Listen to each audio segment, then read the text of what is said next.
네, 환영합니다. 유용준의 AI 인사이트입니다. 저는 모더레이터이자 PD인 AI 준 팀장이고요.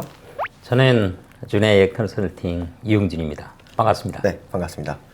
지난 5개 영상 지금까지 보신 분들은 이런 생각이 드실 것 같아요. 안 보셨으면 5개 영상 꼭 보고 오시는 걸 추천드립니다. 다 보셨으면은 피지컬 AI 그 뭐 100조 달러 시장 다 알겠는데 우리 회사는 어떻게 시작하지가 이제 궁금하실 거예요.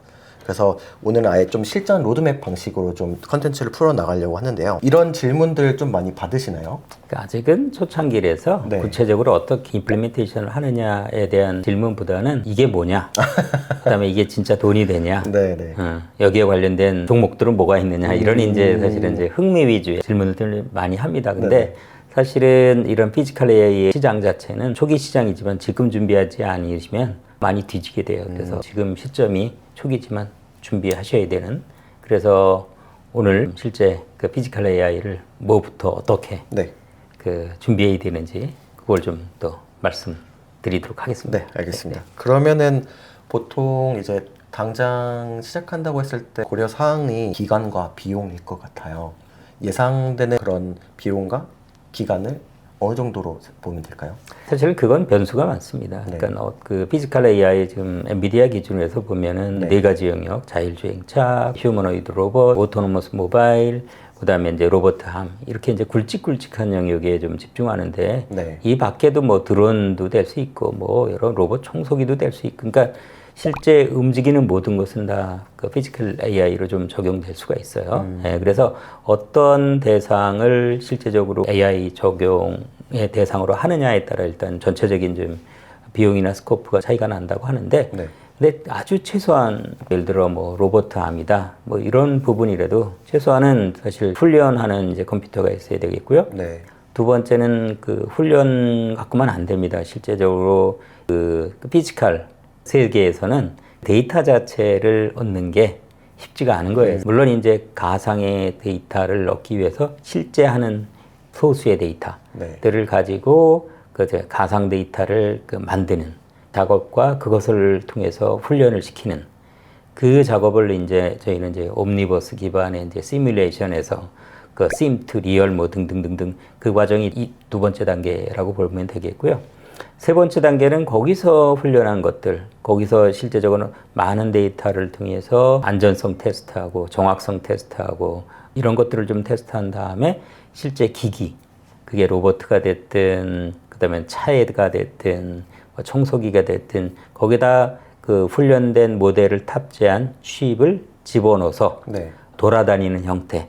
이런 형태가 실제적으로 이제 피지컬 AI의 그 에코라고 좀 볼 수가 있거든요. 그래서 그렇게 하려면 기본적으로 꾸며야 될 환경 자체가 자, 첫 번째 훈련용 트레이닝 그 머신이 기초적으로 있어야 되고 두 번째는 그 자료만 있으면 안 되죠. 실제 가상의 그러니까 피지컬 월드에 있는 데이터가 부족하기 때문에 합성 데이터를 만들어서 훈련시킬 수 있는 그 이제 옴니버스 서버라는 또 하드웨어가 좀 있어야 돼요. 네. 근데 그러려면 또 스토리지가 많이 있어야 되겠죠. 그런 서버를 구축해야 되겠고 그다음에 실제로 AI 디바이스 구입 장비가 있어야 돼. 그래서 최소한 그 뭐 가격 측면에서는 꾸미는 나름대로 뭐 5천만 원으로 할 수도 있고요. 정말요? 1억짜리로 할 수도 있고 그래요. 예, 그런데 그건 이제 실제 그 최소한의 그 비용이라고 생각하시고 여러분이 갖고 있는 이제 버디 그 내에서만 만약에 돈이 없다 그러면 그런 장비들을 클라우드로 쓰실 수도 있고요. 그런 여러 방법이 있으니까 이거는 그런 얼마나 돈이 드느냐 이런 측면보다는 네. 얼마나 그거에 대한 의지를 갖고 있느냐 뭐 이것이 더 뭐 중요하다고 생각합니다. 그래서 저는 그런 의지 부분과 실제 그것을 할 수 있는 사람, 개발자, 운영자 네네. 이런 사람이 좀 중요하다고 생각이 됩니다. 그러면 제가 궁금한 게 그 지금 뭐 한 5천으로도 가능하고 1억도 물론 이것도 큰 돈이지만 네, 그래도 한 중소 중견들도 도전해 볼 만한 영역이라고 할 수 생각이 들어요. 있죠. 예. 근데 이제 내부의 그런 설득을 하기 위해서는 결국은 이 정도 들여서 그 비용이 다시 이제 회수할 수 있는 기간이나 이런 것들에 대해서 좀 그 얘기가 있어야 뭐 이 정도 그리고 이 효율이 나면서 이 정도 수익이 예상된다 이런 플래닝이 조금 되면은 더 수월할 것 같은데 이런 부분에 대해서는 좀 사례가 있을까요? 질문 자체는 상당히 합리적인 뭐 충분히 질문할 수 있는 내용이라고 생각하는데요. 네. 이 피지컬 AI는 초기 과실을 바로 얻기는 쉽지는 않습니다. 그리고 이게 피지컬 AI뿐만 아니라 생성 AI나 에이전틱 AI도 초기 투자는 많이 일어나야 돼요. 네. 그래서 이제 AI의 투자에 대한 ROI, 네. ROI는 일반 IT 투자하고는 틀려. 일반 IT 투자는 투자한 만큼 비례해서 바로 과실이 나오는데 AI는 초기 투자가 많아요. 지금 이제 빅테크들이 AI 버블이냐 아니냐라는 이슈가 나오는 것 중에 하나가 네. 초기 투자가 많거든요. 왜? 인프라를 갖춰야 되기 때문에. 피지컬 AI 구축도 똑같습니다. 그래서 만약에 이거 투자한다면 바로 과실을 뽑아야 돼. 이렇게 하면 쉽지가 않아요. 제가 볼 때는 시작은 이거는 토이든 아니면 POC든 조그만 이제 파이로트든 이런 것들을 해보겠다. 네. 난 한 3천만 원 아니면 5천만 원 얼마를 그냥 투자해서 한번 경험해 보겠다. 이런 마음을 갖고 시작을 해야 됩니다. 그래서 거기서 조금의 과실이 나왔을 때, 네. 그러면 구체적으로 지금 사회자님이 말씀하신 대로 자, 그러면 이렇게 하면은 얼마 투자하면 얼마의 리턴이 되겠네? 이런 것들을 예상하실 수가 있죠. 근데 초기 투자에 바로 해갖고는 바로 리워드를 얻는 거는 제가 볼 때는 마치 우물에 가서 숭늉을 찾는 거 아닌가 이런 생각이 좀 들기도 합니다. 그래서 네. 너무 그걸 이제 기존의 우리 투자 방식으로 좀 계산하시면 제가 볼 때는 곤란하지 않나 이렇게 생각이 됩니다. 제가 주위에 이제 대표님들이나 뭐 이런 분들 유영준 대표님과 이런 것들을 하고 있다 하면서 컨설팅도 이런 방면으로 하신다라고 했을 때 그런 것들 제일 궁금해하시긴 하더라고요. 네, 네. 관심은 있지만 네. 이제 내부에 또 이제 설득을 하려면 네. 그런 부분이 있어야 되다. 근데 그런 부분보다는 일단 그 더 뒤처지지 않기 위해 과감 투자가 필요한 부분이다라고 이해를 해보면 좋을 것 같고요. 그럼 이제 내부 설득이 끝나고 진행을 한다라고 하면은 담당자가 필요할 거잖아요. 네. 어떤 식으로 좀 팀을 꾸리면 좋을까요? 좋은 질문인데요. 결국은 이제 그거는 그 일반 AI 프로젝트 추진하는 거고 똑같습니다. 네. 그래서 AI 프로젝트는 기본적으로 세 영역이 공조를 이루어야 되거든요. 첫 번째는 현업. 현업에 도움이 없으면 안 됩니다. 네. 사실은 그게 뭐 그 일반 자동차든 선박이든 어디든 현업이 제일 중요하고요. 네. 두 번째는 실제 피지컬 AI 환경을 만들려면 서버들 필요하잖아요. 소프트웨어들 좀 필요하잖아요. 그것을 지원해 줄 때가 IT 부서고요. 세 번째는 실제 그 AI 쪽을 구현할 수 있는 사람들. 데이터 게더링을 하고 거기에 라벨링을 하고 라벨링을 한 다음에 토커나이즈 시키고 인베딩 시켜서 실제로 훈련시키고 검증을 하고 테스트해보는 이런 것들은 사실은 이제 AI 쪽 전문가들이 하거든요. 그래서 이 세 개 부서가 공조를 잘해야 되는데 그러려면 기본적으로 탑 매니지먼트 있죠. 사장님이나 회장님이나 이런 의사결정을 내리는 분들이 네. 전적으로 그 스폰서십을 해줘야 돼요. 그걸 안 하면 안 됩니다. 지금 공공 AI 프로젝트의 문제가 뭐냐면 쫙 나와요. 네. 이거 2억짜리야, 1억짜리야 나오면요. 막 수주해갖고 해요. 근데 현업에서 잘 안 도와줘요. 근데 이거 해줬으니까 돈 줬으니까 해. 그러거든요, 사실은. 네. 그리고 뭐 이렇게 남몰라라 하는 건 너무 극단적인 표현이지만 그러면 네. 프로젝트 끝나잖아요. 프로젝트는 끝나. 근데 안 써요. 이런 문제가 된다는 거예요. 그러니까 실제적으로 쓰시려면은 네. 그 이제 뭐 제가 지금 공공 쪽을 죄송하지만 약간 좀 비하한 건데 그건 사실 좀 나쁜 예를 말씀드린 거고 현업이 적극적으로 좀 그 인게이지라고 하죠. 참여해 갖고 현업 위주로 움직이면 결국은 그 프로젝트는 성공해요. 그리고 그 프로젝트를 통해서 많은 걸 얻을 수 있거든요. 그러면 그 다음 더 확대하는 거는 사실은 확대해서 할 그때 성공률이 아주 높아진다. 이렇게 볼 수 있겠습니다. 그러면 결국은 매니지먼트의 확고한 의지와 서포트가 있어야 이 모든 것들이 잘 해결이 되겠네요. 네, 그렇습니다. 이제 만약 적용을 한다고 하면은 어느 파트부터 해야 될지도 고민이 되실 것 같아요. 어떤 공정이나 어떤 부분에 피지컬 AI를 도입할지에 대해서 판단이 필요할 거잖아요. 그것도 어떤 판단 기준이 있을까요? 그래서 저 같은 사람의 초기 자문이 필요해요. 그쵸. 그래서 그거는 함부로 결정하실 건 아니고요. 네네. 사실 성공적인 AI를 도입하려면 어떻게 해야 되느냐 그런 질문이잖아요. 네, 사실은 그쵸. 그러려면 여러 가지 방법이 있어요. 그거는 이제 돈이 되는 AI 그걸 이제 그 카이스트의 장동기 교수님께서 사실 책을 쓰셨는데 참 좋습니다. 좀 네. 추천해드리겠고 그러면 거기서 이제 돈이 되는 AI를 하려면 뭐부터 해야 되느냐. 이게 얘기가 많아요. 네. 스텝들 9단계가 있고 그래서 맨 1단계 현업 위주로 하는데 그다음에 이제 거기서 회사의 문제가 뭔지, 그 문제를 AI로 풀 수 있는 건지, 풀 수 있다면 데이터는 충분한지, 이런 내용들을 구체적으로 얘기를 해봐야 돼요. 근데 그 자체도 사실 모르잖아요. 네.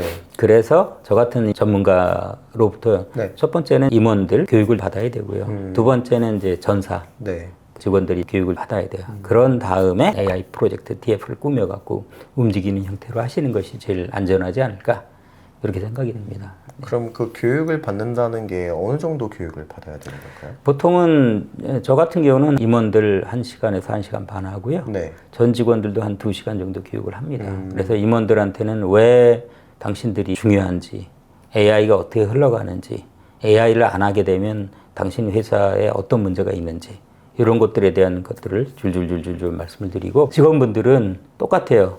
지금 시장이 어떤지, 사회가 어떤지, 그 사회 가운데서 여러분은 어떤지, 사실은 여러분이 그대로 계시면 AI를 운영을 안 하고 추진을 안 하면 여러분 어떤 나중에 임팩트가 있게 되는지, 이런 것들에 대한 자극이죠. 네. 자극을 주는 그런 교육이라고 보면 되겠고요. 또 모르는 지식들 조금 더 알려주는 그런 것까지 포함이 되는 내용이라고 보시면 좋을 것 같습니다.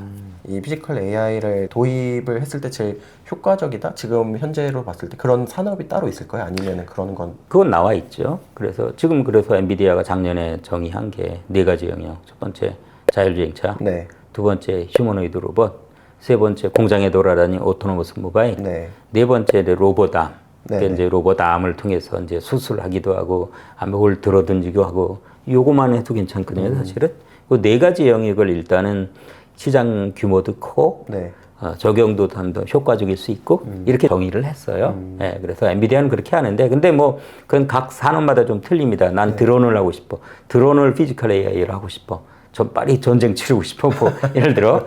그러면 그쪽에 할 수도 있고요. 네. 뭐 그건 이제 본인들 마켓에 있는 실제 피지컬이란 장치가 AI로 전환되면 얼마나 그 시장이 큰지, 그런 것들을 잘 파악을 하고 움직이시는 것이 좋을 것 같습니다.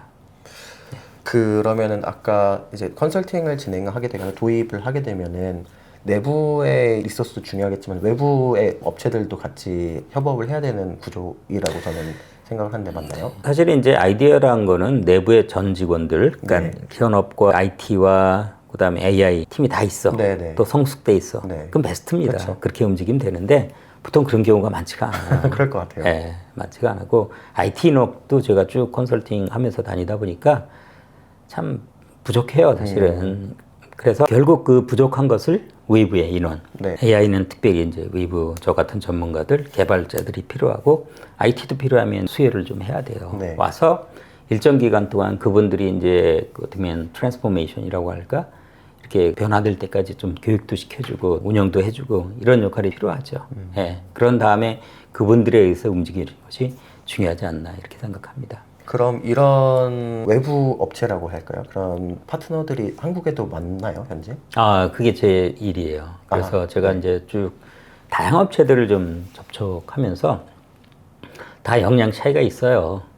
예를 들어 세종텔레콤 같은 경우는 외부에서 AI 쪽에 CTO도 모셔오셨고, 그래서 워낙 그 회장님의 의지가 강하시니까 이렇게 약간은 좀 많이 나간 데도 있고요. 네. 또 어느 업체들은 전혀 준비가 안 돼 있는 데도 있고, 근데 사장님만 의지가 뛰어난 그런 데도 있고, 그래서 다양해요. 그래갖고 저는 이제 그거에 맞게끔 오히려 준비가 잘 돼 있는 데는 분기적으로 리뷰 미팅만 통해서 좀 지원해드리면 되는 거고, 전혀 안 돼 있으면 저희 입장에서 이제 돈을 쉽게 벌겠다 그러면 턴키로 해서 끝내고 그냥 가면 되는데, 그건 아니잖아요, 사실은. 네. 그런 경우는 이제 인력 개발부터 해갖고 나중에 운영 인력한테 전수해 주는 것까지 그 생각하는 그런 이제 또 필요가 있고, 그러니까 업체마다 업체의 AI 레디니스라고 할까? 그거에 따라 다 틀려요, 사실은. 예, 그래서 그것을 보고, 그러니까 어떻게 보면 그걸 이제 어세스먼트 컨설팅을 하자, 먼저는. 네. 그걸 보고 좀 전체 스코프나 이런 것들을 잡아야 될 것 같습니다. 완전 초기 시장이다 보니까 다 상황들이 제각각일 것 같긴 하네요, 들어보니까. 네네네네. 정말로 의지는 있어요. 누구의 의지? 탑 매니지먼트의 의지는 있어요. 근데 그렇죠. 실상을 들여다보면 너무 차이가 많이 네. 나요. 예, 그게 현실입니다. 그리고 또 의지 있고 바로 또 과실이 나와야 돼. 탑 매니지먼트는. 그쵸. 사실 또 그게 아니거든. 그쵸. 그러니까 AI나 IT 하는 분들 또 죽어날라 그래. 뭐 이거 1억 투자했는데 왜 안 나와? 네. 이런 얘기가 나온단 말이에요. 그래서 그런 것들에 대한 조율이 끊임없이 필요해요. 혹시 그럼 그런 부분에 대해서 조직 내에서 어떻게 해결한 사례나 이런 것들도 있으신가요? 사례라기보다 네. 계속 얘기를 하죠. 예를 들어 이제 국내 굴지의 우리 통신사 네. K사 있죠. 거기는 이제 인원들 많잖아요. 사실 거기 내부적으로 또 아주 콜라보가 잘 된다고 볼 수는 없어요. 근데 한 부서 이제 그러니까 좀 불러서 가서 제 강의하고 얘기를 좀 들어봤거든요. 그래서 이래저래 저는 제 입장에서 그 부서에 여러 가지 이슈에 대는 것들 얘기를 해주고, 그 다음에 어떻게 그러면 해결책이라고 할까 이런 것들을 추천해드리고, 그래서 그런 것들을 본인들이 받아들이는지 안 받아들이는 본인적 거고요. 네. 저는 좀 메시지를 드리는 거죠. 사실은 그렇게 성숙된 조직도 어떻게 해야 되겠다라는 그런 1, 2, 3는 좀 드리는 거예요. 네. 일단 첫 번째로 이제 부서 간의 콜라보 그게 안 되는 그것부터 풀면 많은 것들이 풀리는데 사실은. 그리고 두 번째는 탑 매니지먼트의 일관성. 그건 회사마다 다 틀려요, 사실은. 예, 그런 식으로 좀 해주고, 좀 전에 언급했던 대중텔레콤 같은 그런 데는 워낙 그 회장님께서 의지가 강하시고, 실제로 액션도 움직이세요, 사실은. 거기는 제가 분기적으로만 가서 어떻게 지금 흘러가고 있는지, 궤도를 제대로 잡고 움직이는지, 네. 이런 것들만 제 기준대로 코멘트 해드리면, 그러면 되는 거고요. 그죠? 거기 또 잘 하고 있는데 제가 해서 당신들 빠지고 내가 할게 이런 일은 또 아니에요. 그리고 전혀 안 돼 있는 데는 이제 고민이 많죠. 물론 이제 돈은 많이 될 수 있는데 네, 저 턴키로 하니까 사실은 근데 고민이 많죠. 그러면 사장님이나 회장님하고 얘기를 해서 어떻게 할지 구체적으로. 가끔은 좀 그래요. 유 대표님 와서 좀 여기서 살라고 그래서 저는 이제 직장 생활 안 합니다. 그리고 다니고 있고요. 네. 예, 그래서 다 다양합니다. 다양한 방식대로 저도 경험하고 있고 풀리기도 하고 방향 그대로 움직이기도 하고 그런 상황인 것 같습니다. 알겠습니다. 네, 그럼 오늘은 이제 한국 기업들이 AI 도입을 하기 위해서 어떤 청사진을 그릴 수 있을지를 조금 이야기를 나눠봤는데, 이후에 또 이제 궁금하신 사항들 댓글로 남겨주시면은 더 다른 영상들로 다뤄보도록 하겠습니다. 저희는 다음 편에서 뵙겠습니다. 네, 뵙겠습니다. 네.